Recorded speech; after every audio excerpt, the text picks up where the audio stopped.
먼저 코로나19의 신속한 예방접종을 위한 추진 상황에 대해서 말씀드리겠습니다. 어제는 하루 동안 신규로 13만 1,228명이 1차 접종을 받아 누적으로 총 190만 3,767명이 1차 접종을 받으셨습니다. 2차 접종을 받으신 분들은 누적하여 6만 622명입니다. 지난 금요일 4월 16일 일일 접종자 수가 최초로 10만 명대를 돌파한 이후에 금주에는 계속적으로 12만에서 13만 명 수준으로 접종을 하고 있습니다. 이거는 지난 4월 1일 4만 4,628명이 접종하였던 것에 비하면 3배 정도 숫자가 증가한 것이라고 보고 드립니다. 다음 주에는 의원 등 의료기관 및 약국 등 보건의료인, 만성 신장질환자, 그리고 경찰, 해양경찰, 소방 등 사회 필수 인력에 대한 접종도 확대해 나갈 계획입니다. 이렇게 되면 접종 속도가 더욱 빨라질 것으로 예상됩니다.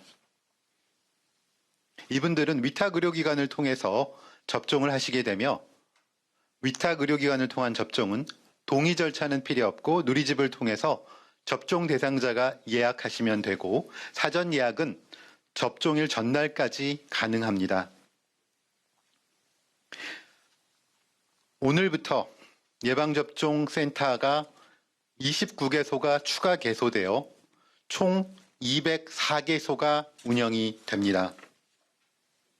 새로이 추가되는 29개소는 부산, 대구, 인천, 경기, 강원, 충북, 충남, 전북, 경북, 경남, 제주 등에 소재하고 있으며 구체적인 내용들은 보도자료에 기재되어 있습니다. 이를 통해서 4월 중 시군구 한 군데에서의 최소 한 개소 이상씩 예방접종센터를 개소하게 될 것이며 이러한 75세 이상 어르신, 노인시설 입소자 등 접종 대상자가 접근성을 제고하고 신속한 접종을 진행할 예정입니다. 4월 말까지는 264개소로 확대할 예정입니다. 사회 필수 인력까지 접종 대상이 확대되고 확대된 접종 인프라가 본격 가동되면 접종 속도는 더욱 탄력을 받을 것으로 전망하고 있습니다. 한편 4월 22일부터는 75세 이상 어르신과 노인시설 이용자, 입소자 및 종사자의 2차 접종이 개시됩니다. 화이자 백신을 1차 접종을 받으신 어르신들은 3주째가 되는 4월 22일 오늘부터 시작해서 순차적으로 2차 접종을 받게 됩니다. 2차 접종 첫날인 오늘은 4월 1일 접종을 시작한 전국 49개 예방접종센터 중 46개 예방접종센터에서 75세 어르신 등 약 19,000여 명이 2차 접종을 받으실 것으로 예상되고 어르신들의 이러한 것들을 통해서 어르신들의 감염 예방 및 일상 회복에 한 걸음 더 다가갈 것으로 기대하고 있습니다. 다음은 안전한 예방접종 및 이상 반응 관련되는 내용을 말씀드리겠습니다. 유럽의약품청 EMA의 안전성평가위원회는 지난 4월 20일 얀센 코로나19 백신 접종의 혈소판 감소증을 동반한 희귀혈전증 관련하여 안전성 평가를 한 결과를 발표하였습니다. EMA는 혈소판 감소증을 동반한 희귀혈전증은 얀센 백신의 매우 희귀한 부작용으로 분류하고 제품 설명서에 등록하기로 결정하였습니다. 이러한 평가는 미국에서 4월 13일까지 얀센 백신을 접종한 700만 명 중에서 8명에서 혈소판 감소증을 동반한 희귀혈전증이 발생한 것을 근거로 이루어졌고 해당 증상은 접종 후 3주 이내에 60세 미만에서 발생하였고 대부분 여성으로 특별한 위험 요인은 확인되지 않았습니다. 유럽의약품청은 이 부작용은 매우 드물고 얀센 백신의 코로나19 예방 효과는 부작용의 위험성을 능가하여 얀센 백신을 사용하는 것은 국가별 코로나 발생 상황과 수급 상황을 고려하여야 한다고 밝혔습니다.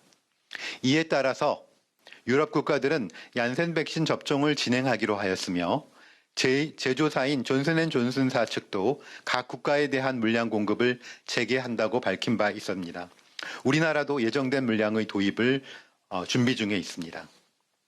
현재까지 국내 이상 반응 의심 사례 신고율은 전체 예방접종 196만 4,389건 중 0.65%인 12,000여 건이 12,732건으로 접종 시작 첫 주에서는 이상 반응 신고율이 1.81%였는데 지난주에는 이상 반응 접종 신고율이 0.13%로 전반적으로 감소하는 추세입니다.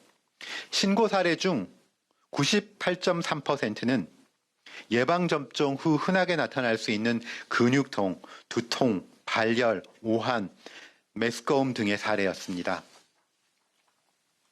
최근 백신 접종 후 사지마비 증상으로 고통을 겪고 있는 40대 여성 간호조무사의 사례가 발생하였습니다.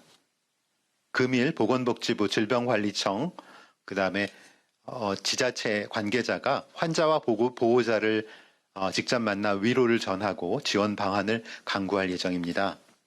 예방접종 후 피해보상 심사에 시일이 소요되는 점을 감안해서 해당 사례에 대해서는 1차적으로 기존의 복지제도를 우선 연계하여 의료비가 지원되도록 조치해 나갈 예정입니다.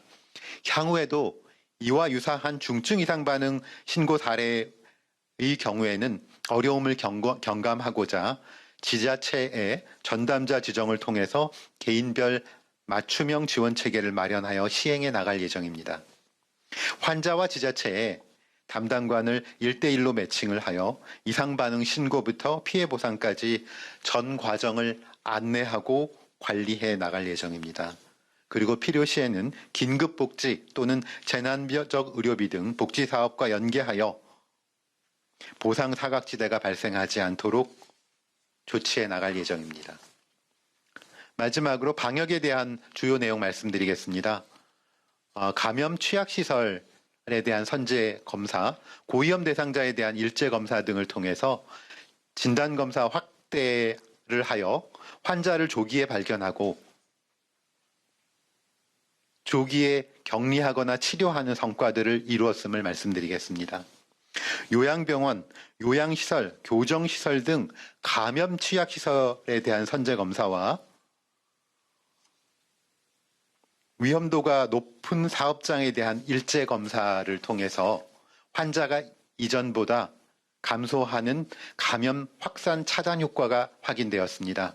감염 취약시설에 대한 선제검사의 경우에는 작년 10월부터 12월까지의 권고기간에 비해서 작년 12월부터 금년 3월까지 진행되었던 선제검사 기간 동안에 확진자가 감염시사 2,431명에서 1,590명으로 크게 감소한 것으로 나타났습니다. 방역당국은 지역의 산발적 감염이 지속되고 있는 가운데 감염 확산 방지를 위해서 고위험 대상을 적극적으로 발굴하고 선제검사를 통해 신속하게 대응해 나가겠습니다. 다음은 남아프리카 공화국 변이 바이러스 국내 유입 사례 증가에 따라서 오늘부터 남아공 탄자니아로부터 입국하는 분들에 대해서는 시설 격리를 실시하고자 합니다. 질병관리청은 최근 통계에서 보여드리는 바와 같이 예방접종의 환자 감소 효과가 드러난 만큼 접종 순서가 도래한 대상자들의 적극적인 예방접종 참여를 당부드립니다.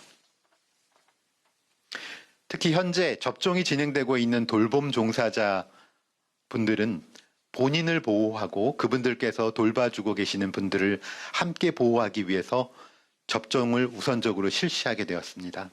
정부는 접종할 수 있는 기간들을 확충하고 접종에 대한 안내도 계속적으로 진행하여서 접종 참여도를 높이기 위해서 더욱 노력해 나갈 것입니다. 예방접종은 우리의 건강을 지키고 코로나19 위험군과 이웃의 건강까지 보호하여 우리의 소중한 일상 회복을 앞당기는 가장 확실하고 과학적인 수단입니다. 가족이나 자녀분들께서도 어르신들의 건강을 위해서 코로나19 예방접종을 놓치지 않도록 잘 챙겨주실 것을 다시 한번 부탁드립니다. 접종 순서가 오면 건강 상태가 좋은 날 안전하게 예방접종을 받아주실 것을 당부드립니다. 예방접종 후에도 마스크 착용, 거리 두기, 손 씻기 등 방역수칙을 계속 철저하게 지켜주실 것을 부탁드립니다. 방역당국도 초심을 잃지 않고 지금의 위기가 더 확산되지 않도록 방역 대응에 총력을 다하고 예방접종 속도를 내도록 최선의 노력을 다하겠습니다. 감사합니다.